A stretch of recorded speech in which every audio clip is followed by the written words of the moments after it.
안녕하세요. 마이웨이입니다.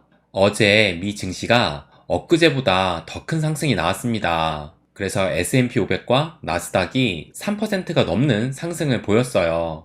그래서 보시는 것처럼 빨간색의 하락 종목을 찾아볼 수 없을 정도로 대부분의 종목들이 상승을 했습니다. 그래서 아마존 같은 경우는 4%가 넘는 상승을 했고, 빅테크의 마이크로소프트, 구글, 애플은 2에서 3%의 좀 큰 상승을 보였고, 테슬라 역시 전날에는 8%가 넘는 폭락을 했는데 어제는 그래도 3% 가까이 올라왔어요. 그래서 이 미 증시 상승에 힘입어 이 암호화폐 시장도 그 상승세를 이어가고 있습니다. 그래서 비트코인 같은 경우는 3% 넘는 상승을 하면서 다시 2만 불을 회복을 했어요. 그래서 이 비트코인을 비롯한 암호화폐 시장도 이제 정말 바닥을 딛고 올라서는 게 아닌가 하는 그런 기대감을 갖게 만들고 있는데, 또 오늘 이런 기사가 나오면서 그 기대감을 좀 더 고조시키고 있습니다. 비트코인 해시레이트 사상 최고치 바닥 확인 가능성 해가지고 기사가 나왔는데, 그래서 제가 이 해시레이트를 확인하는 이 사이트를 보니까 정말 지난 6월에 비트코인 가격이 폭락을 하면서 이 해시레이트가 보시는 것처럼 200 아래로 떨어졌다가 다시 회복을 하면서 지금은 240까지 넘어섰더라고요. 그래서 좀 전 기사를 다시 한번 좀 보면, 이 비트코인 해시레이트에 관심이 높은 이유는 그것이 비트코인의 가격, 특히 주기의 바닥과 상관관계가 있기 때문이다 라고 말을 하면서, 해시레이트와 비트코인 가격이 거의 동시에 바닥을 쳤다는 사실인데, 이러한 현상은 2018년 12월과 2021년 여름에도 반복됐다라고 말을 하고 있어요. 그래서 이 그래프를 좀 크게 보면은, 보시는 것처럼 2018년도 이렇게 비트코인 가격이 폭락을 하면서 이 해시레이트 역시 이렇게 하락을 했던 것을 알 수가 있고, 또 2021년 여름에도 이렇게 비트코인 가격이 폭락을 했을 때 이 해시레이트 역시 이런 하락을 보였다는 것을 알 수가 있어요. 그러면서 올해 6월에도 이렇게 비트코인 가격이 폭락을 했고, 마찬가지로 이 해시레이트도 이렇게 하락을 했다가 다시 해시레이트가 이렇게 올라왔기 때문에 이미 바닥을 찍은 게 아니냐 하는 이런 기사가 나온 겁니다. 그러면서 이 해시레이트 최고치 경신에 대한 좀 더 자세한 분석이 있어가지고 그것도 한번 보여드리면, 비트코인 채굴자발 매도세 주춤, 현재 가격대가 장기 바닥이라고 기사가 나와서 좀 더 읽어드리면, 비트코인 채굴자발 매도세가 주춤하고 있으며 해시레이트가 지속 상승 중이다. 이는 약세장의 막바지 단계를 의미하며 비트코인이 현재 가격대에서 장기 바닥을 찾을 가능성이 높다. 그러면서 비트코인 가격은 최근 신고점 대비 약 74% 하락했고, 다수의 채굴자와 채굴풀이 채굴 비용 감안 시 수익성이 없다는 것을 감안할 때 해시레이트의 상승은 네트워크 보안성을 제공하는 동시에 채굴자들의 비트코인에 대한 믿음이 여전하다는 것을 암시한다. 비트코인 급락으로 채굴자들이 보유량 중 일부를 시장에서 현금화하긴 했지만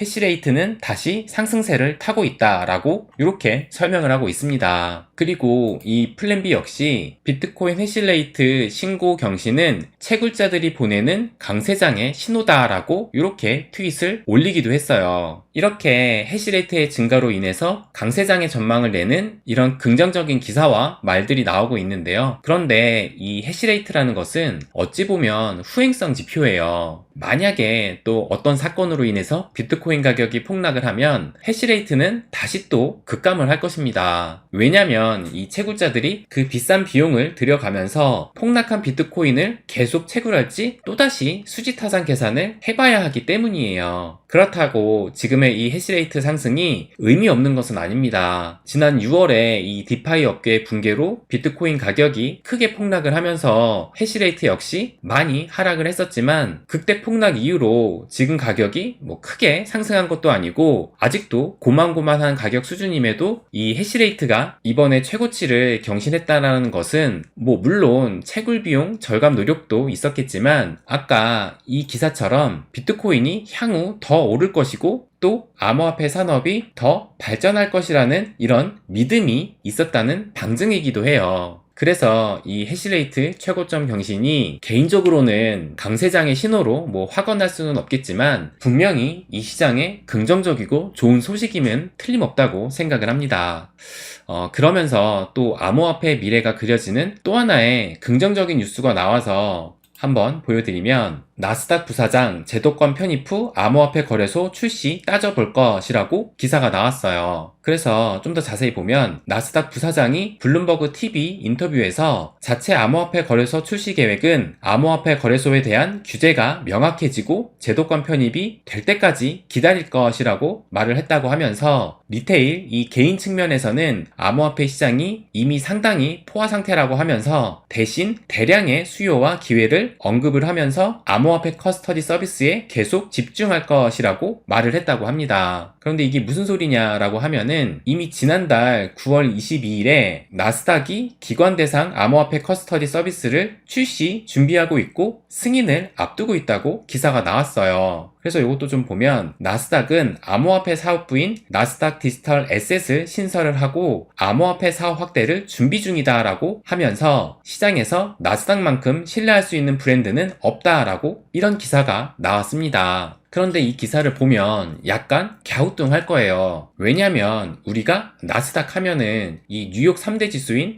나스닥이 딱 떠오르면서 나스닥 증권거래소도 생각이 날 거예요. 그런데 사실 이 나스닥이라는 것이 이 보시는 것처럼 나스닥 주식회사가 존재합니다. 그래서 이걸 보면 나스닥 주식회사는 나스닥 주식시장과 나스닥 노르딕의 산하 8개의 증권거래소를 소유 및 운영하는 미국의 다국적 금융서비스 기업이다. 그리고 뉴욕에 본사를 두고 있다고 합니다. 그럼 우리가 생각하는 그 나스닥은, 요걸 또 보시면 나스닥은 미국의 장외 주식거래 시장이다. 나스닥 주식회사의 자회사이기도 하다라고 돼 있어요. 그러니까 우리가 생각하는 나스닥은 이 미국의 주식거래 시장이고 그건 나스닥 주식회사의 자회사인 거예요. 그러니까 나스닥은 미국 금융업종의 사기업 중 하나인 것입니다. 그래서 미국 주식 종목 중에 보시는 것처럼 이 나스닥이라는 주식이 별도로 존재를 합니다. 그래서 보시면 나스닥이라는 종목의 현재 주가는 59달러 정도 하고 있고, 이 10년 주가 움직임을 보면 미국 증시가 성장을 해온 것과 비슷하게 이렇게 나스닥의 주식 가격 역시 상승해온 것을 볼 수가 있어요. 그리고 우리가